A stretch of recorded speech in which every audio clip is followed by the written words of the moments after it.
Hello friends, welcome back to the channel concepts everyday. और इस video में हम सॉल्व करेंगे सीटेट पेपर फर्स्ट नवंबर 2012 बाल विकास और शिक्षा शास्त्र भाग को एनालाइज करेंगे। तो चलिए फ्रेंड्स स्टार्ट करते हैं।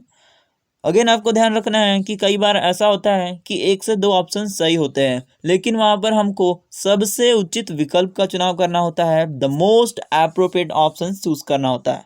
तो चलिए सबसे पहला प्रश्न देखते हैं। सीखने संबंधी निर्योग्यताएं सामान्यतः उन बच्चों में पाई जाती हैं, विशेषतः जिनके पैतृक अभिभावक इस प्रकार की समस्याओं से ग्रसित होते हैं। गलत बात है, ऐसा कोई संबंध नहीं होता है। औसत से श्रेष्ठ बुद्धि वाले बच्चों में पाई जाती है, बिल्कुल सही बात है। औसत वाले में भी हो सकती है, श्रेष्ठ वाले में भी हो सकती है, आइंस्टीन में भी थी।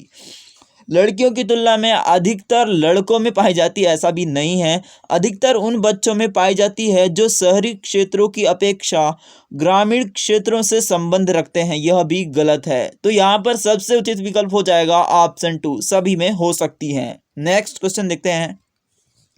एक बच्चा जो खालिस्तान से ग्रस्त है वह स्व और वास, न्यूक्लियर और अनक्लियर में अंतर नहीं करता। इसका मतलब है कि उल्टा अक्षर दिखाई दे रहा है, उसको पलट जा रहे हैं, अक्षर के क्रम बदल जा रहे हैं। तो यहाँ पर क्या यह डिसमॉर्फिया है, डिसमॉर्फीमिया है, या डिसलेक्सिया है, या शब्द जबलिंग विकार है, या डिसलेक्सीमिया है। तो देखिए इस प्रकार यदि अक्षर उलट पुलट हो जा रहे हैं तो इसको हम बोलते हैं डिसलेक्सिया। डिसमॉर्फिया नहीं बोलते हैं, ना ही जबलिंग विकार और ये सब नहीं बोलते हैं, इनके बारे में आपको देख लेना है, लेकिन इसको हम कहते हैं डिसलेक्सिया। नेक्स्ट क्वेश्चन देखते हैं।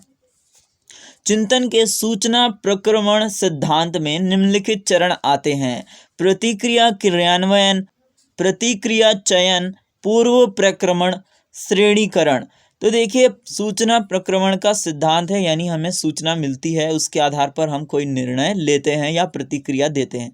तो फॉर एग्जांपल आप देखिए कि यदि आप गाड़ी चला रहे हैं और कुछ ही किलोमीटर दूर पर ट्रैफिक लाइट है, तो वहाँ पर एक सूचना है वहाँ पर। तो देखिए मान लीजिए कि आप कुछ ही समय में वहाँ पहुँचने वाले हैं और आपने देखा कि रेड लाइट जली हुई है।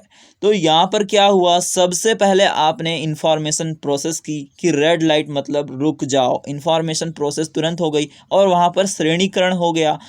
आपने कैटेगरी में बदल दिया, श्रेणी में बदल दिया कि अब रुकना है, यहाँ पर जाना नहीं है। एक प्रकार की श्रेणी हो गई कि रुकना है। तो यहाँ पर सबसे क्या हुआ, सबसे पहले हुआ पूर्व प्रक्रमण, फिर श्रेणीकरण, उसके पश्चात आपने सोचा रुकना है, यानी आपने प्रतिक्रिया का क्या किया, चयन किया कि रुकना है, श्रेणीकरण किया कि यह प्रतिक्रिया देनी है, और उसके बाद चयन किया कि हाँ रुकना है, उसके बाद प्रतिक्रिया का क्रियान्वयन कर दिया, ब्रेक लगा दिया आपने और गाड़ी रुक गई आपकी। तो इस प्रकार से हुई यहाँ पर कि सूचना पहले क्या हुई, पूर्व प्रक्रमण हुई, उसके बाद श्रेणीकरण हुई, उसके बाद उसका चयन किया आपने और क्रियान्वयन हो गया। तो इस प्रकार से देखिए सूचना प्रक्रमण सिद्धांत होता है।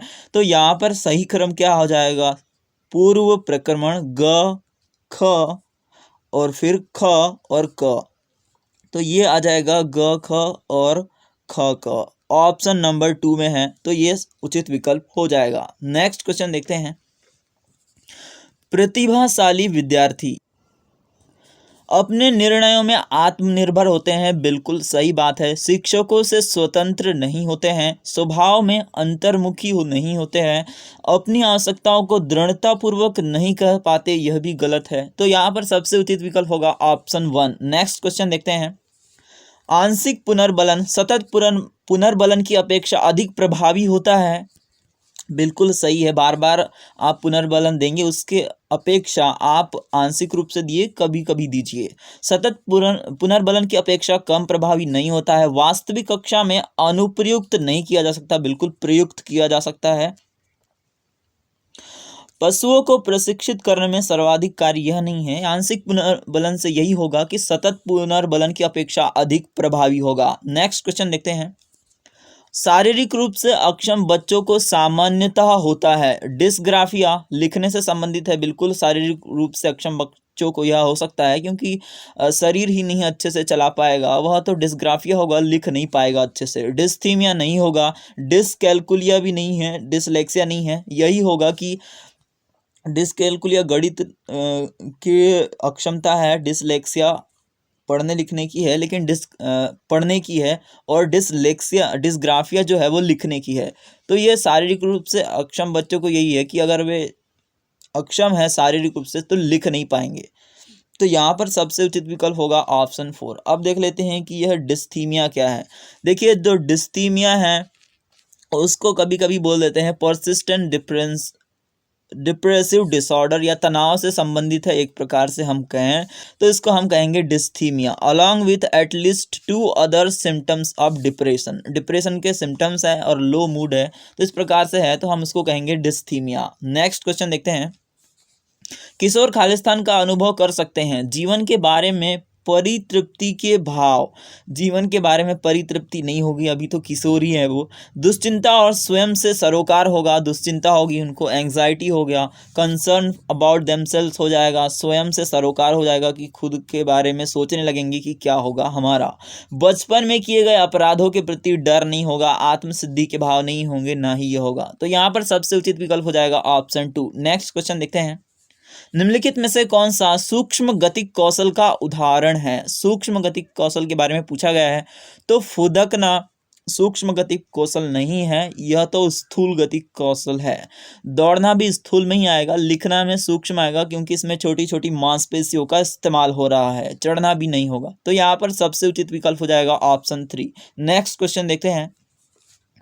वाइगॉत्स्की के सिद्धांत का निहितार्थ है सहयोगात्मक समस्या समाधान। बिल्कुल, वाइगॉत्स्की का सामाजिक सांस्कृतिक का सिद्धांत है और ये कहते हैं कि बच्चे अंतःक्रिया के माध्यम से सीखते हैं। तो सहयोगात्मक समस्या समाधान में बच्चे अंतःक्रिया करेंगे, एक दूसरे से सीखेंगे। प्रत्येक विद्यार्थी को व्यक्तिगत रूप से दत्त कार्य की बात नहीं करते हैं, इंटरेक्शन होना चाहिए, वहाँ पर अंतःक्रिया होनी चाहिए। प्रारंभिक व्याख्या के बाद कठिन सवालों को हल करने में बच्चों की सहायता न देने की बात नहीं करते हैं। बच्चों की संगति में श्रेष्ठतम रूप से सीख सकते हैं जिनका बुद्धि लब्धांक उनके बुद्धि लब्धांक से कम होता है, गलत है। तो यहाँ पर सबसे उचित विकल्प होगा ऑप्शन 1। नेक्स्ट क्वेश्चन देखते हैं।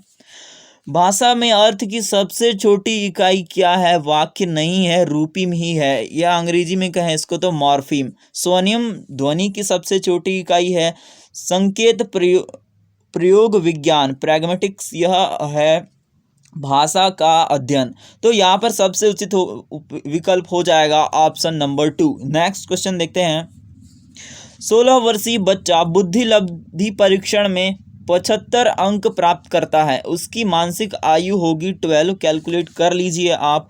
IQ हो जाएगा, मेंटल एज मान लीजिए x, उसके बट्टे हो जाएगा 16 वर्ष का बच्चा है तो 16, उसमें गुणा कर दीजिए 100 का, और IQ में नंबर आए हैं उसके 75, तो यहाँ पर आ जाएगा 75।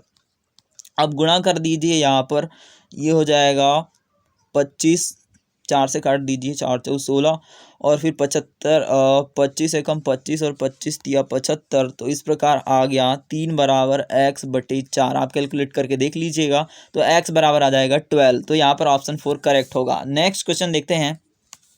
बुद्धि लब्धांक सामान्यतः खालिस्तान रूप से शैक्षणिक निष्पादन से संबंधित होते हैं, तो उच्च रूप से होता है, पूर्ण रूप से नहीं होता है, मध्यम भी नहीं होता है, कम से कम भी नहीं होता है, उच्च रूप से संबंधित होता है निष्पादन से, पूरा संबंधित नहीं होता है, उच्च होता है लेकिन। नेक्स्ट क्वेश्चन देखते हैं। निम्नलिखित में से कौन सा सीखने के लिए अधिकतम रूप से अभिप्रेरित करता है। बाह्य कारक अधिकतम रूप से नहीं करता है, असफलता से बचने के लिए भी नहीं करेगा, बहुत सरल या कठिन लक्ष्यों का चयन करने की प्रवृत्ति से भी नहीं होगा, लक्ष्यों को प्राप्त करने में व्यक्तिगत यदि संतुष्टि होगी तो अधिकतम रूप से अभिप्रेरित होगा बच्चा सीखने में। नेक्स्ट क्वेश्चन देखते हैं। बुद्धि सिद्धांत निम्नलिखित निहितार्थ देता है सिवाय विषयों को विभिन्न तरीकों से प्रस्तुत किया जा सकता है। बिल्कुल ऐसा ही कहता है, सिवाय हमें बताना है। विविध तरीकों से सीखने का आकलन किया जा सकता है, ऐसा भी कहता है। संवेगात्मक बुद्धि लब्धि से संबंधित नहीं है, इस बारे में बात नहीं करता है बहुबुद्धि सिद्धांत। तो यहाँ पर ऑप्शन 3 करेक्ट होगा, क्योंकि निहितार्थ जो नहीं देता है उसकी बारे में बात हो रही है यहाँ पर, तो ऑप्शन 3 करेक्ट होगा। इन सब के बारे में बात करता है बुद्धि प्रक्रमण संक्रियाओं का एक विशिष्ट समुच्चय है जिसका उपयोग एक व्यक्ति द्वारा समस्या समाधान के लिए किया जाता है। बिल्कुल सही है, बहुत सारी संक्रियाओं का समुच्चय है बहुबुद्धि, इस प्रकार कहता है यह सिद्धांत। तो यह भी सही है, यह भी सही है, यह भी सही है। लेकिन जो इस सिद्धांत नहीं कहता है वह है ऑप्शन नंबर 3। नेक्स्ट क्वेश्चन देखते हैं। एक समान जुड़वा भाइयों में से एक को सामाजिक आर्थिक रूप से धनाढ़ परिवार द्वारा गोद लिया जाता है और दूसरे को एक निर्धन परिवार द्वारा। 1 वर्ष के बाद उनके बुद्धि लब्धांक के बारे में निम्नलिखित में से क्या अवलोकन होने की सर्वाधिक संभावना है? निर्धन परिवार वाले लड़के की अपेक्षा धनी सामाजिक आर्थिक परिवार वाला लड़का अधिक अंक प्राप्त करेगा। बिल्कुल सही है, ऐसी संभावना हो सकती है। दोनों समान अंक प्राप्त करेंगे नहीं होगा, क्योंकि वहाँ उनका परिवेश निर्धारित करेगा एक प्रकार से कि किस प्रकार वे परफॉर्मेंस करते हैं। धनी सामाजिक आर्थिक परिवार वाले लड़के की अपेक्षा निर्धन वाला लड़का अधिक अंक प्राप्त करेगा, ऐसा तो नहीं हो सकता, ऐसी संभावना नहीं दिखती। सामाजिक आर्थिक स्तर बुद्धि लब्धांक को बिल्कुल प्रभावित करता है। तो यहाँ पर सबसे उचित विकल्प होगा ऑप्शन 1। नेक्स्ट क्वेश्चन देखते हैं। तो यहाँ पर देख लीजिए कि रिसर्च में ऐसा पाया गया है कि children from low SES social economic status background are on average less patience है, मतलब कम धैर्यशाली होते हैं, एंड मोर रिस्क टेकिंग हो जाएगा। They are less altruistic and less intelligent. जो सामाजिक आर्थिक निम्न सामाजिक आर्थिक पृष्ठभूमि वाले बच्चे औसतन कम धैर्य वाले होते हैं, अधिक जोखिम वाले लेने वाले होते हैं और वे कम परोपकारी और कम बुद्धिमान होते हैं, ऐसा रिसर्च में पाया गया है। नेक्स्ट क्वेश्चन देखते हैं। सीखने के लिए आकलन निम्नलिखित का ध्यान रखता है सिवाय विद्यार्थियों की अधिगम शैलियों का ध्यान रखा जाता है। सीखने के लिए आकलन में विद्यार्थियों की क्षमताएं, विद्यार्थियों की आवश्यकताएं भी सीखने के लिए आकलन में ध्यान में रखी जाती है। विद्यार्थियों की त्रुटियों को भी ध्यान में रखा जाता है, क्योंकि सीखने के लिए आकलन पढ़ाने के बीच बीच में भी किया जाता है, तो बाद में भी किया जाता है, और उनकी त्रुटियों का भी सुधार होता है। बच्चों की आवश्यकता के अनुसार पढ़ाया जाएगा, अधिगम शैलियों के अनुसार पढ़ाया जाएगा। लेकिन जब हम कहते हैं विद्यार्थियों की क्षमताएं, तो विद्यार्थियों की क्षमताएं हमें सीखने का आकलन में पता चल जाती है कि क्या क्या बच्चों ने सीखा है, क्या क्या क्षमताएं आ गई हैं। तो यह सीखने का आकलन में आएगा, सीखने के लिए आकलन में नहीं। तो ऑप्शन 2 यहाँ सबसे उचित होगा। नेक्स्ट क्वेश्चन देखते हैं। एक सशक्त विद्यालय अपने शिक्षकों में निम्नलिखित योग्यताओं में से किसे सर्वाधिक बढ़ावा देगा? स्मृति को बढ़ावा नहीं देगा, अनुशासित स्वभाव को भी बढ़ावा नहीं देगा, परीक्षण प्रतिस्पर्धात्मक अभिवृत्ति को बिल्कुल बढ़ावा देना चाहिए। परीक्षण करने की प्रवृत्ति से ही क्या जो शिक्षक है उसका जो अच्छे से पढ़ाने लगेगा वो विद्यालय में, क्या ऐसा होगा केवल परीक्षण करने की प्रवृत्ति से? तो ऐसा नहीं लगता है। यदि कंपटीशन होगा शिक्षकों में कि कौन अच्छा पढ़ा रहा है, तो वहाँ पर क्या होगा, विद्यालय में बच्चे अच्छे से जो शिक्षक है अपनी योग्यताओं को बढ़ावा देंगे। तो यहाँ पर ऑप्शन 3 सबसे उचित होगा। नेक्स्ट क्वेश्चन देखते हैं। मोनिका जो गणित की शिक्षिका है, राधिका से एक प्रश्न पूछती है। राधिका से उत्तर ना मिलने पर वह तुरंत मोहन से दूसरा प्रश्न पूछती है। ठीक है, राधिका ने उत्तर नहीं दिया, यानी कि किसी गर्ल ने उत्तर नहीं दिया, तो आप मोहन यानी बॉय से पूछने लगे। जब उसे महसूस होता है कि मोहन उत्तर बताने में संघर्ष कर रहा है, यानी उत्तर आ नहीं रहा है उसको, तो वह अपने प्रश्न के शब्दों को बदलती है, यानी आसान कर दे रही है। किसके लिए? मोहन के लिए। यानी मोनिका की यह प्रवृत्ति यह प्रदर्शित करती है कि, यानी कि ये कह रही है कि ये ऐसा करने का प्रयास कर रही है कि राधिका से जो उत्तर नहीं आया वो मोहन से निकलवाना चाहती है, या मोहन उत्तर दे दे ऐसा करना चाहती है। तो यहाँ पर एक विभेद कर रही है वह लड़कियों और लड़कों से। राधिका को किसी उलझन की स्थिति में नहीं डालना चाह रही, बिल्कुल उलझन की स्थिति में तो डाल रही है। इस तथ्य से पूर्णतः परिचित है कि राधिका सवालों के जवाब देने में योग्य नहीं है। परिचित तो है, अपने सवाल के प्रति थोड़ा घबराई तो नहीं है। मोहन का पक्ष लेकर लिंग भूमिकाओं में रूढ़िबद्धता को बढ़ावा दे रही है। बिल्कुल सही है। इससे उचित विकल्प यह है कि यहाँ पर जो लड़के हैं उनको बढ़ावा दे रही है लड़कियों की अपेक्षा। तो यहाँ पर सबसे उचित विकल्प हो जाएगा ऑप्शन 4। नेक्स्ट क्वेश्चन देखते हैं।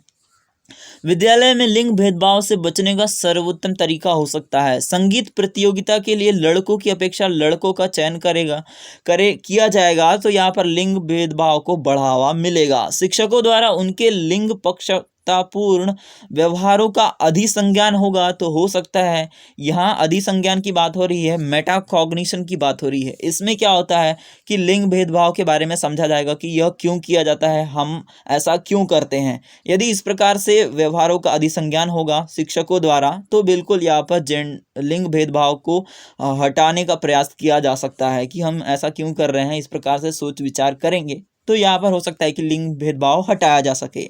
पुरुष एवं महिला शिक्षकों को समान संख्या में भर्ती करने से ही नहीं होगा, उनकी विचारधारा तो बदलनी चाहिए। विद्यालय में लिंग भेदभाव को दूर करने के लिए नियम बनाना और कड़ाई से उसका पालन करने से नहीं होगा। अगर विद्यालय से बाहर हुए तो फिर से लिंग भेदभाव चालू हो जाएगा। जब तक आप ये नहीं समझ जाएंगे कि लिंग भेदभाव या लिंग पक्षतापूर्ण व्यवहार क्यों होता है, उसका अधिसंज्ञान नहीं लेंगे। तो ऑप्शन 2 यहाँ पर सबसे उचित होगा। नेक्स्ट क्वेश्चन देखते हैं। विद्यालय में नियमित उपस्थिति के लिए वंचित बच्चों को प्रोत्साहित करने का निम्नलिखित में से कौन सा तरीका सर्वाधिक उपयुक्त होगा। बच्चों को आकर्षित करने के लिए प्रतिदिन 5 रुपए देना गलत है। आवासीय विद्यालय खोल देंगे आप तो बच्चे वहां पर आएंगे क्योंकि वे वंचित वर्ग से हैं, तो यहाँ पर वे रहेंगे और अपनी पढ़ाई कर सकते हैं। बच्चों को विद्यालय आने की अनुमति ना देने को कानून दंडनीय अपराध नहीं बनाना चाहिए, उनको व्यवस्था करनी चाहिए। विद्यालय द्वारा बच्चों को एकत्रित करने वाले एक व्यक्ति को नियुक्त किया जाए जो प्रतिदिन घरों से बच्चों को लेकर आए। गलत है। अब वंचित वर्ग के बच्चे हैं, उनके पास व्यवस्था ही नहीं है पढ़ने लिखने की, रहने की, खाने की, तो वे कैसे आएंगे। आप यदि आवासीय विद्यालय खोल देंगे, सबसे उचित विकल्प यही है, तो अब बच्चे यहाँ पर पढ़ने आएंगे ही। नेक्स्ट क्वेश्चन देखते हैं। सफल समावेशन को निम्नलिखित की आवश्यकता होती है। समावेशी कक्षा की बात हो रही है, यहाँ पर सभी प्रकार के वैविध्यपूर्ण पृष्ठभूमि के बच्चे पढ़ रहे हैं, तो क्षमता संवर्धन से क्या ये आवश्यकता है? बिल्कुल आवश्यकता है। हमें सिवाय वाला उत्तर बताना है। संवेदनशील बनने की भी आवश्यकता है। अब पृथक्करण करने की आवश्यकता नहीं है, तो यही उसका उत्तर हो जाएगा, क्योंकि जो आवश्यकता नहीं है उसी की बात हो रही है यहाँ पर, उसी के बारे में पूछा जा रहा है। अभिभावकों की भागीदारी भी आवश्यकता है। क्षमता संवर्धन की भी आवश्यकता है, संवेदनशील बनने की भी आवश्यकता है और अभिभावकों की भागीदारी की भी आवश्यकता है, लेकिन पृथक्करण की आवश्यकता नहीं है समावेशन में। तो यहाँ पर ऑप्शन 3 करेक्ट होगा। नेक्स्ट क्वेश्चन देखते हैं। सह शैक्षणिक क्षेत्रों में निष्पादन के आधार पर, यानी कक्षा के बाहर जो गतिविधियां हो रही है उसके आधार पर शैक्षणिक क्षेत्रों में निष्पादन का बढ़ाना है, जो कक्षा में गतिविधियां हो रही है उसके स्तर को बढ़ाना है, का औचित्य स्थापन किस आधार पर किया जा सकता है। तो इस प्रकार से कब होगा? यह सार्वभौमिक धारण को सुनिश्चित करता है। क्या आप कक्षा के बाहर की गतिविधियों को ज़्यादा बढ़ावा देंगे तो क्या बच्चे स्कूल में आने लगेंगे? क्या यूनिवर्सल रिटेंशन होगा या बच्चे कक्षा में ज़्यादा आने लगेंगे? बिल्कुल ऐसा तो नहीं होना चाहिए। यह हाथ से किए जाने वाले श्रम के प्रति विकसित नहीं करता है, बिल्कुल नहीं, कि कक्षा के बाहर जो गतिविधि कर रहे हैं उससे क्या यह श्रम के प्रति सम्मान विकसित कर रहा है? बिल्कुल नहीं होगा। सबसे उचित विकल्प देखना है यहाँ पर।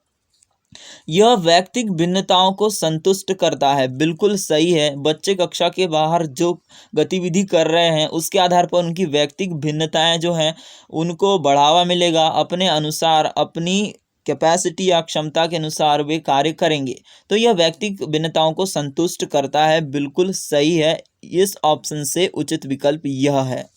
यह हास्यकृत विद्यार्थियों के लिए प्रतिपूरक भेदभाव की नीति का अनुगमन नहीं करता है।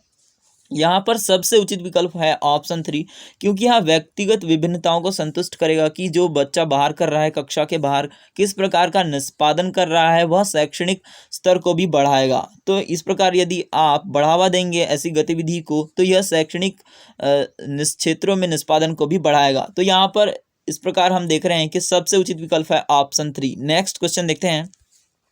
विद्यार्थियों के पोर्टफोलियो के लिए सामग्री का चयन करते समय खालिस्तान का खालिस्तान जरूर होना चाहिए, यानी कि यहाँ पर क्या आएगा और यहाँ क्या आएगा। विद्यार्थियों का बहिष्करण नहीं होना चाहिए, अन्य शिक्षकों का समावेशन नहीं होना चाहिए, क्योंकि पोर्टफोलियो तो विद्यालय में बनाया जाएगा और जो शिक्षक उसे देखेंगे विद्यार्थियों को उसी के आधार पर, अपने अवलोकन के आधार पर बनाएंगे, तो विद्यार्थियों का समावेशन होना चाहिए। पोर्टफोलियो के लिए सामग्री का चयन करते समय विद्यार्थियों का समावेशन जरूरी होना चाहिए। बिल्कुल सही सेंटेंस बन रहा है, वाक्य उचित है। तो ऑप्शन 3 यहाँ उचित हो जाएगा। अभिभावकों का नहीं होना चाहिए, अभिभावकों का पोर्टफोलियो नहीं बनाना है, विद्यार्थियों का बनाना है। नेक्स्ट क्वेश्चन देखते हैं।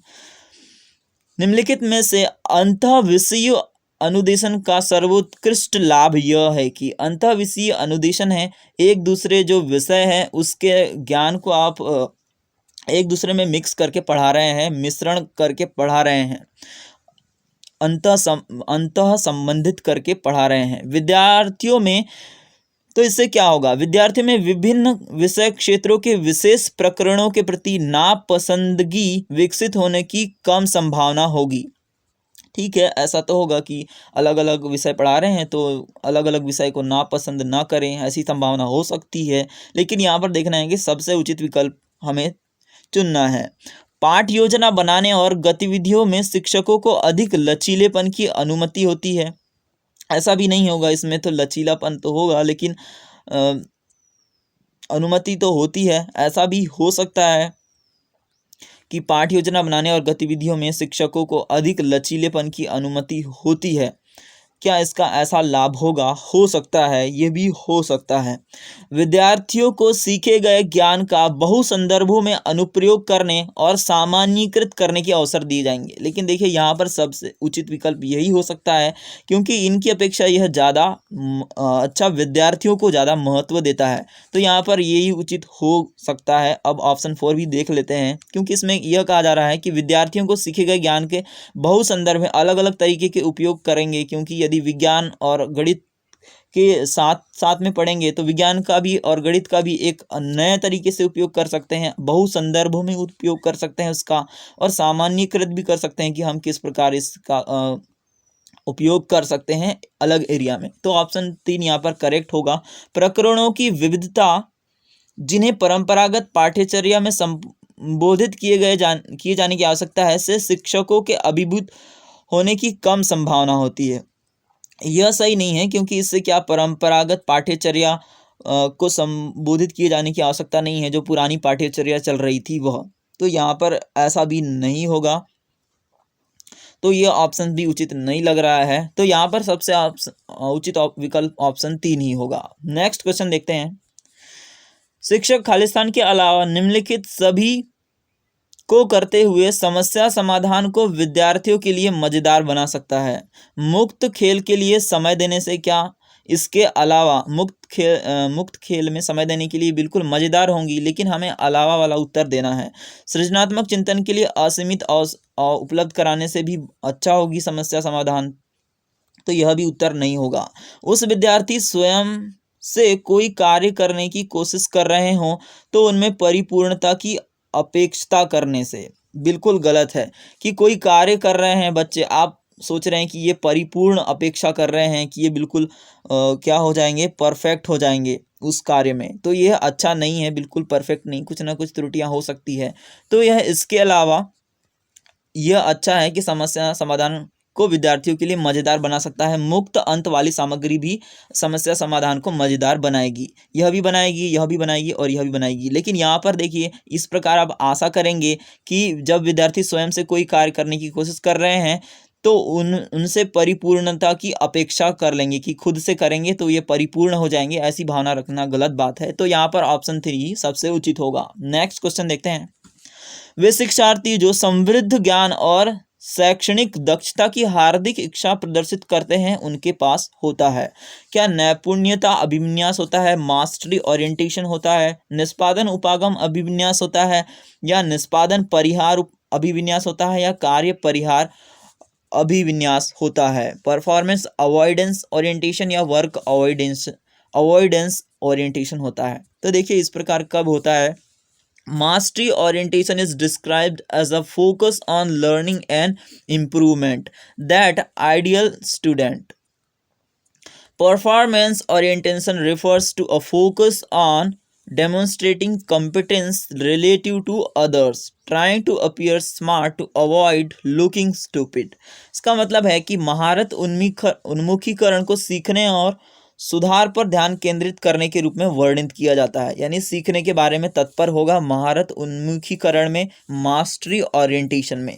और प्रदर्शन अभिविन्यास में क्या होगा, दूसरों की सापेक्ष क्षमता प्रदर्शित करने पर ध्यान केंद्रित करने के लिए संदर्भित किया जाता है। यानी इसमें बच्चा क्या करेगा, दूसरों की अपेक्षा अपनी क्षमता अधिक बताने का प्रयास करेगा और इसमें सीखने का प्रयास करेगा। तो यहाँ पर जो नैपुणता अभिव्यास है, इसमें बच्चा सीखने का प्रयास करेगा। तो यहाँ समृद्ध ज्ञान और शैक्षणिक दक्षता की हार्दिक इच्छा है, यानी सीखने का प्रयास कर रहा है, तो ऑप्शन 1 करेक्ट होगा। निष्पादन में तो दूसरों की अपेक्षा अपनी क्षमता को बढ़ावा देने का प्रयास करेगा। और परिहार में क्या है, अवॉइड करना करेगा, यानी निष्पादन को अवॉइड करेगा, परिहार कर देगा उसका, तो यह भी गलत होगा। कार्य को भी परिहार नहीं करेगा, हटाएगा नहीं। तो ऑप्शन 1 यहाँ पर सबसे उचित हो जाएगा। नेक्स्ट क्वेश्चन देखते हैं। प्राथमिक कक्षा में सकारात्मक वातावरण निर्मित करने के लिए एक शिक्षक को क्या करना चाहिए। सुबह प्रत्येक बच्चे का अभिवादन करने से क्या सकारात्मक वातावरण निर्मित होगा। विभेद नहीं करना चाहिए, बिल्कुल नहीं करना चाहिए, सही बात है। प्रत्येक बच्चे के लिए समान लक्ष्य सुनिश्चित करने चाहिए, यह भी गलत है कि प्रत्येक बच्चा एक ही तरीके से नहीं सीखता है, अलग अलग लक्ष्य होने चाहिए। समूह गतिविधियों के दौरान, यह सही है लेकिन यहाँ एक गलत है। समूह गतिविधियों के दौरान समाज मिति के आधार पर उन्हें अपने समूह बनाने की अनुमति नहीं देनी चाहिए। बच्चे समूह बना लेंगे तो कुछ बच्चे अलग महसूस करेंगे। सकारात्मक अंत वाली कहानी सुनाने से बिल्कुल सकारात्मक वातावरण का निर्माण होगा, क्योंकि प्राथमिक कक्षा के बच्चे हैं तो कहानी सुनने में भी मजे लेंगे। नेक्स्ट क्वेश्चन देखते हैं। नर्सरी कक्षा में शुरुआत करने के लिए कौन सी विषय वस्तु सबसे अच्छी है। मेरा पड़ोस, मेरा विद्यालय, मेरा परिवार, मेरा प्रिय मित्र। तो देखिए, नर्सरी में परिवार से ज़्यादा मिलते जुलते हैं बच्चे, तो यहाँ परिवार से बातचीत करना या परिवार के बारे में पढ़ाना अच्छा होगा। नेक्स्ट क्वेश्चन देखते हैं। बच्चों द्वारा की जाने वाली त्रुटियों के संबंध में निम्नलिखित में से कौन सा कथन सत्य है। स्वयं बच्चों द्वारा त्रुटियों को सुधारा जा सकता है, इसलिए शिक्षक को उन्हें तुरंत नहीं सुधारना चाहिए। क्या ऐसा है कि तुरंत उन्हें सुधारना नहीं चाहिए? बिल्कुल सही है, स्वयं त्रुटियों को सुधारा जा सकता है। बच्चे खुद देख सकते हैं अपने आप से कि क्या गलतियां हो रही है, तो तुरंत नहीं सुधारना चाहिए। उस गलतियां तो कर दे रहे हैं लेकिन बाद में खुद भी सुधार सकते हैं वे। यदि एक शिक्षक कक्ष में सभी बच्चों की त्रुटियों को सुधारने योग्य नहीं है, तो यह संकेत करता है कि शिक्षा की व्यवस्था असफल है। बिल्कुल सही है। अब ये ऐसा बिल्कुल सही है, क्योंकि बाद में यदि बच्चे खुद से नहीं सुधार पा रहे हैं तो आपको तो सुधारना ही है, और यदि आप भी सुधार नहीं पा रहे हैं तो इसका मतलब यही है, तो यह संकेत करता है कि शिक्षा व्यवस्था असफल है। बिल्कुल सही बात है। एक शिक्षक को प्रत्येक त्रुटि पर ध्यान नहीं देना चाहिए, अन्यथा पाठ्यक्रम पूरा नहीं होगा। गलत बात है। प्रत्येक त्रुटि को सुधारने में बहुत अधिक समय लगेगा तथा एक शिक्षक के लिए थकाने वाला होगा। बिल्कुल गलत है। त्रुटियां तो सुधारनी ही हैं, लेकिन आपको यदि किसी भी तरीके से त्रुटियां नहीं सुधर रही हैं, सुधारने योग्य नहीं हैं आप, तो यह संकेत करता है कि शिक्षण व्यवस्था असफल हुई है। बिल्कुल सही है। नेक्स्ट क्वेश्चन देखते हैं। निम्नलिखित में से कौन सी विशेषता समस्या समाधान उपागम का विशेष चिन्ह है। समस्या कथन में संकेत अंतर्निहित रूप से होता है। यदि समस्या में ही आप संकेत दे देंगे कि समस्या समाधान कैसी करनी है, तो क्या यह अच्छी विशेषता है समस्या समाधान की। समस्या मौलिक हो, अगर समस्या नई होगी तो क्या इसका विशेष चिन्ह होगा समस्या समाधान का। सही उत्तर प्राप्त करने पर सामान्यतः एक उपागम होता है। क्या यदि ऐसा एक समस्या देंगे आप जिसमें क्या एक ही तरीके से समस्या समाधान होगी, तो उस प्रकार की समस्या अच्छी नहीं है। यदि एक ही तरीके से वह समस्या समाधान की जाएगी, एक ही उपागम होता है उस समस्या को समाधान करने का, तो यह अच्छी समस्या नहीं है। अलग अलग तरीके से समस्या समाधान हो सके ऐसी समस्या देनी है। समस्या केवल एक सिद्धांत प्रकरण पर आधारित नहीं होनी चाहिए, बहुत सारी प्रकरण पर आधारित होनी चाहिए। अब बताना है कि समस्या मौलिक होगी तो ठीक है, समस्या मौलिक है लेकिन समस्या समाधान में आपको सहायता करनी है, तो यहाँ पर क्या होगा, समस्या कथन में संकेत अंतर्निहित रूप से होता है। यदि समस्या के कथन में यदि संकेत दिया जाएगा कि इस प्रकार समस्या समाधान हो सकती है, तो यह विशेष चिन्ह होगा उसका, अच्छी समस्या समाधान की टेक्निक हो सकती है। ऑप्शन 1 करेक्ट है। तो इस प्रकार फ्रेंड्स यहाँ पर हमने सीटेट पेपर 1 नवंबर 2012 सॉल्व कर लिया है, एनालिसिस कर लिया है। आई होप यह सॉल्यूशन आपको पसंद आया होगा। यदि पसंद आया है तो चैनल को सब्सक्राइब जरूर करें और कमेंट करके जरूर बताएं कि यह सॉल्यूशन आपको कैसा लगा। फिलहाल इस वीडियो में इतना ही। Thank you.